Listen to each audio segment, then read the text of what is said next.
Welcome csc102 to WD07 color calendar, and I've done a couple of these, and this one is going to be for the spring 2018 for the March 2018 calendar, since it changes every time, so I have to record a new video every time. And you're going to go to color calendar, and there's going to be two documents in there that you're going to want to open up and look at. One is a sample of your calendar, and it should be a March 2018 calendar for spring semester. And also you can open up the instructions to look at your instructions. These should also be for spring 2018. And one thing you're going to see with the calendar is it's kind of in a color scheme like March, or I guess for St. Patrick's Day. It's got light green, dark green. It's got a little piece of clip art of a leprechaun, and it's transparent.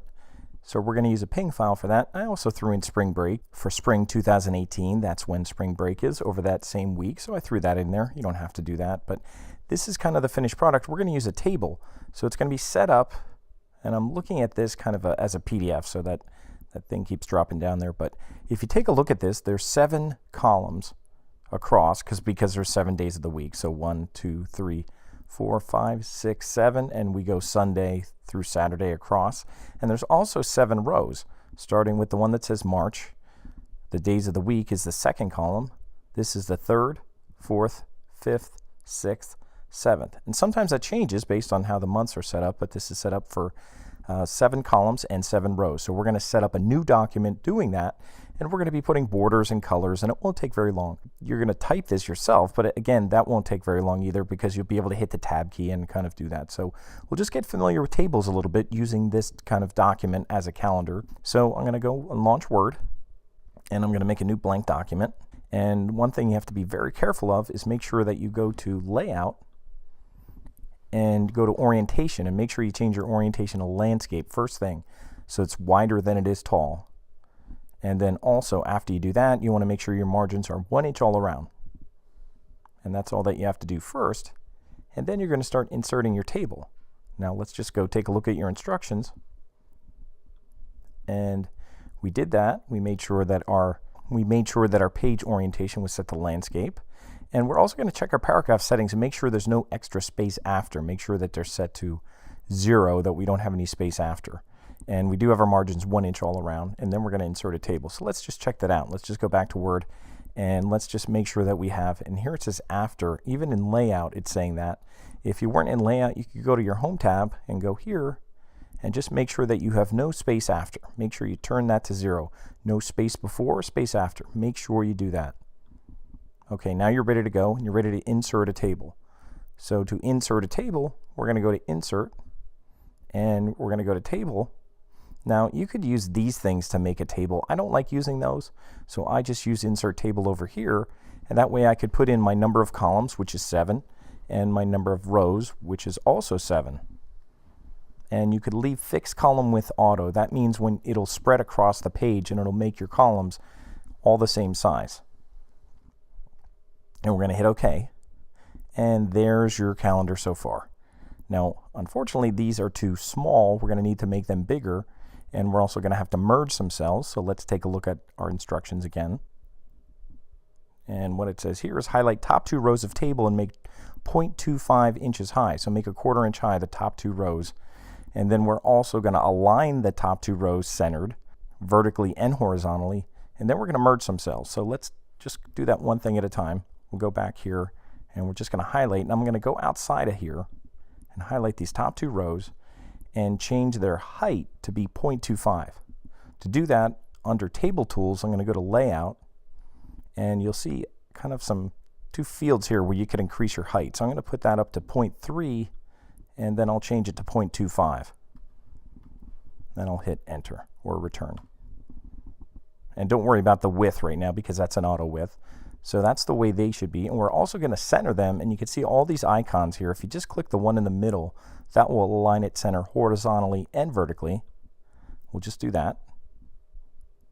And then what we're going to do is we're going to merge our top 7 columns going across. We're going to use Merge, and they have an option here under Table Tools called Merge Cells. And we're going to do that because we just merged our cells. We align them, and it says Type March 2018. and put it in 18 Arial Black. And remember, Arial Black is already bold. You don't have to, it's not Arial Bold, it's Arial Black. It's a heavy font.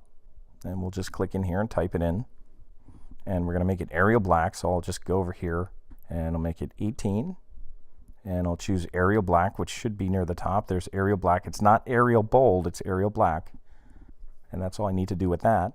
And then I'm going to highlight, this one we already did the height on, but I'm going to highlight the bottom 5 rows just by highlighting that way. And I'm going to change the height on them, and they should all be 1 inch. So I'm going to go to my table tools, I'm going to go to layout, and I'm going to change my height to 1 inch. So I'll keep going until it gets to 1 inch. And it shouldn't go off your page. And that's all I want to do right now. So let's go back to our instructions. So we already did that. And then it says, while bottom rows are still highlighted, make all text 12-point Arial Black. Now, I don't know if I kept them all highlighted. Yes, they are still highlighted.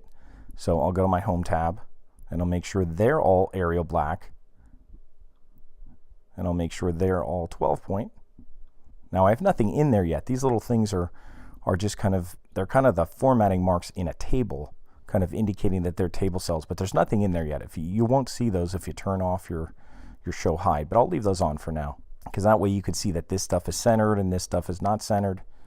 Now the next step, I think, is we're going to put our days on the top.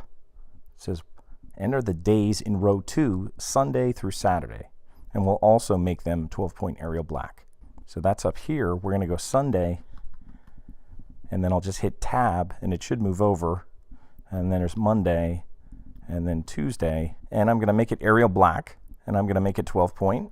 And then we're going to start entering the dates. And we're going to start with Thursday the 1st for March.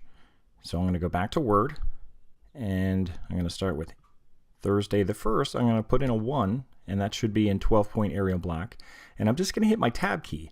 And I'll do Tab 2, Tab 3, Tab 4, Tab 5, Tab 6, Tab 7. And you can keep doing that all the way across. Obviously, keep track, because it's easy to mess it up and have double dates, and then it doesn't work out, but it should end up with the 31st down here. So let me pause this quick, and I'll enter the rest of the dates. I have all the dates in here now. I have starting with Thursday the 1st, and keep in mind they should go from 3, 10, 17, 24, 31. If they're not going by 7s at the Saturday, then you did something wrong. So now we have all the dates in, and what I'm going to do here is I'm going to save this. If you haven't saved it yet, I'm going to do a save as, and I'm going to save it as WD07. We don't have a work file here, so you have to do this yourself, WD07. And you could just call it Color Calendar, or Calendar is fine. And you could put your last name, first initial on here. And if you're on Windows, you don't have to put the .docs. If you're on a Mac, it should put it for you. And I'll hit save. And now I have this saved. And what I'm going to do is take a break here, and what we'll do is we'll do the colors on part 2 of the video. That way you don't have to watch a real long video. So this is the first part, just getting all the information in there. And for the second part, we'll just color it, and then we'll put in our leprechaun.